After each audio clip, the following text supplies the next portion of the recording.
Good morning. Welcome back. I am Katherine Keana. I'm the owner and team lead at the Aspire Realty team.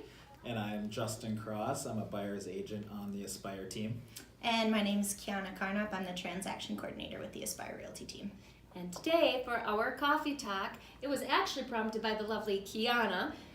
It's about the misconceptions that first-time home buyers often have that keeps them from wanting to go and pursue purchasing their first home. Most people think that it's completely out of reach. This is actually, we're going to do a quick segment here for our coffee talk this morning for you, but we actually have a much longer, more in-depth video that we're going to upload here in a little bit to our YouTube channels. Also will be available on our social media channels, so feel free to check that out too. But always, if you have more questions after viewing this quick one here, give us a call. We'd be happy to assist and answer any questions you have. I want to turn it over to you, Miss Keana. So in our conversation last week, I was giving her kind of a hard time saying, how do you work for a real estate company and you're a renter? Like, what you pay in rent, you could have an awesome house. So, it ended up opening up this door where she had some really solid misconceptions about it. So why don't you share what those were that really prevented you from even considering homeownership at this time? Yeah, and I made a list, and I know a lot of this isn't just me, it's people I've spoke with, friends of mine. I wrote down a list of 5 things that were kind of the biggest talking points or issues on why I decided to wait.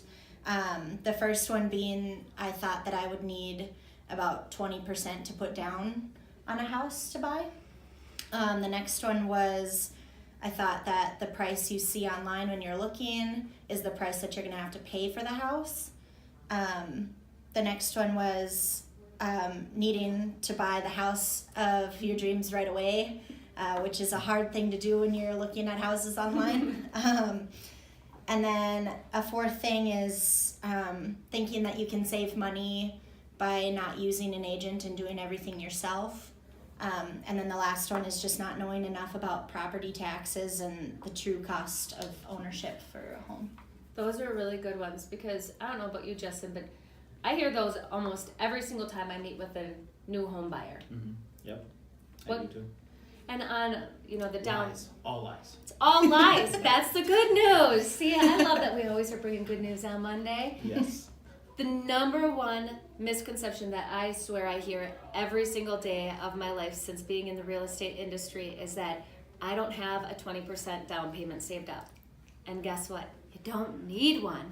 Most people don't. Most people don't. It's actually a rarity with how many different programs are available and the different overall loan programs that are available that no longer require even more than a 3% down payment, which is crazy. And with so many options available for first-time home buyers, if you don't even have 3% saved up, we got programs for you. So Minnesota has a first-time home buyers program. North Dakota has a first-time home buyers program. Do you oftentimes see your clients using them? Always, yes. I work with a lot of first-time home buyers, and the programs that they have in North Dakota and Minnesota are awesome. They're getting more and more buyers into houses, so. It's wonderful. So if you have questions on the different programs that are available for down payment assistance, please give us a shout, or if you're already working with an awesome realtor, make sure you ask them and explore that option if that would be a great fit for you. The other one is a lot of people don't realize that you can negotiate on the purchase price of a house. We're always looking for fair market value. What fair market value is what is that house actually worth in that neighborhood? What does the quality and condition support? Where are the comps at? So when you're looking at similar properties to the one you're looking at buying, what are they selling for? How do they differ from the house that you're buying? How often would you say that you go in right away with a full price offer when working with a buyer? Never. Depends on days on market on the house. If like a house comes on one day on market and it's the client's like dream house for say, then we're usually pretty strong with the offer and probably give them a full price offer. But if it's more days on market, we're kind of going a little less than the asking price and just kind of negotiate it from there. Right. Also, you have, there's lots of houses out there where a seller says, hey, I know my house might only be worth this amount, but let's list it higher to see if we can get some bites on it. That happens all of the time. People want to get out of their investment as much as they possibly can. Just because we want it doesn't mean that that's what's actually going to end up happening. So a lot of times we have people say, well, I'm looking at the houses that would be in my price range and I'm not seeing anything I love. But $25,000 higher, I'm seeing 30 houses that I love.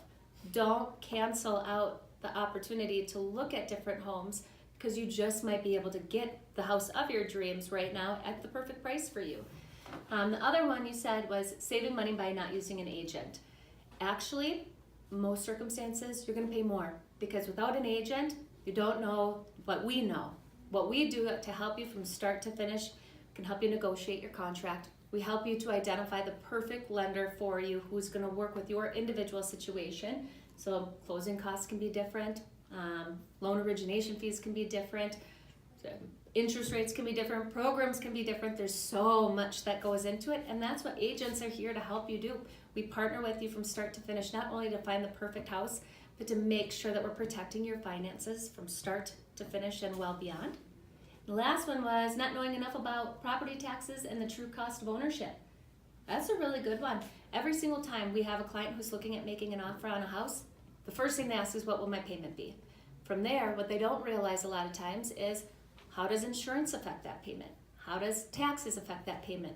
And then we look at overall utility costs. So we sit down and we walk you through step by step what each of those different factors looks like for you, so that when you get to closing day, which is the best day ever. I mean, there's never been a closing day I don't like for our clients. It's a party, it's so fun. Yeah. But when you get there, what we don't want to have for you is any surprises.